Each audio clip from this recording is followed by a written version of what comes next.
Hello, dear students. Today we will understand types of non-government organizations and non-profit organizations. Society means कोई भी समिति. आपने अपनी locality में देखा होगा कोई भी जो मंदिर हैं उनके बाहर हमेशा लिखा रहता है sponsored by so and so समिति, राइट? तो जो भी कोई मंदिर होता है, चर्च होता है, मॉस्क या कोई भी छोटा सा कल्चरल कमिटीज़ भी जो बनती हैं, it is registered under society registration act for each state. Locality का मंदिर, it is registered as a society. Second form of non-government organization can be trust. It is usually incorporated for a immovable property. मान लीजिए कोई बड़ा सा land है और हम वो एक नॉन गवर्नमेंट या नॉन प्रॉफिट ऑर्गेनाइजेशन के लिए या किसी बड़े से मंदिर बनाने के लिए, बड़ा सा स्कूल बनाने के लिए हम यूज़ करना चाहते हैं, तो उसके लिए हम एक ट्रस्ट क्रिएट कर सकते हैं.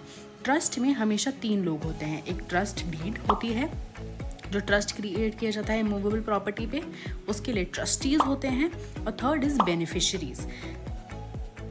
Depending on the end users, trust are of 2 types, public trust and private trust. कोई भी ट्रस्ट जिसके एंड यूजर्स या बेनिफिशियरी अननोन रहते हैं, मतलब पब्लिक एट लार्ज रहती है उसकी beneficiary, it is a public trust. कोई भी अगर ट्रस्ट क्रिएट किया गया है जिसकी बेनिफिशियरीज या एंड यूजर्स हमें नोन है, it is a private trust. Trust in India are registered under Indian Trust Act. Public trust का अगर आप एग्जाम्पल देखेंगे तो it would be public provident fund. Public provident fund क्योंकि वो पब्लिक एट लार्ज के लिए क्रिएट किया जाता है. और प्राइवेट ट्रस्ट का एग्जाम्पल अगर आप देखेंगे तो EPF, एम्प्लॉय प्रोविडेंट फंड, जो कि एक कंपनी अपने एम्प्लॉयज़ के लिए ही क्रिएट करती है. तीसरे टाइप की नॉन गवर्नमेंट ऑर्गेनाइजेशन अगर इनकॉर्पोरेट हो सकती है तो it can be as a section 8 company under companies act. Companies act के सेक्शन 8 के अंदर रजिस्ट्रेशन लेकर आप as a non government organisation काम कर सकते हैं. ये सेक्शन 8 कंपनी तब इनकॉर्पोरेट की जाती है जब आपको सर्विसेज अपनी एट लार्ज ऑफर करना चाहते हैं, मतलब आप अक्रॉस इंडिया अपनी सर्विसेज ऑफर करना चाहते हैं.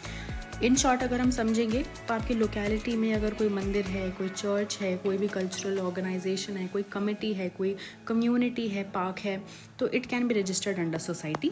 कोई इमूवेबल प्रॉपर्टी को आप यूज़ करना चाहते हैं for a non government purpose या नॉन प्रॉफिट पर्पस, आप उसको एज अ ट्रस्ट रजिस्टर कर सकते हैं. तो मतलब ये दोनों लोकल एरिया पे ही डिसाइडेड है, लोकल लेवल पर ही ये दोनों काम करेंगे.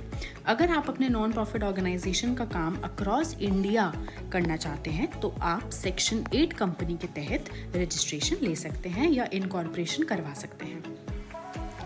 की points for any non government organization, ये ऑर्गेनाइजेशंस बनती हैं to promote art, commerce, education, sports, religion. इन सारे ऑब्जेक्टिव्स के अलावा कोई भी नॉन प्रॉफिट ऑर्गेनाइजेशन या नॉन गवर्नमेंट ऑर्गेनाइजेशंस काम नहीं कर सकती.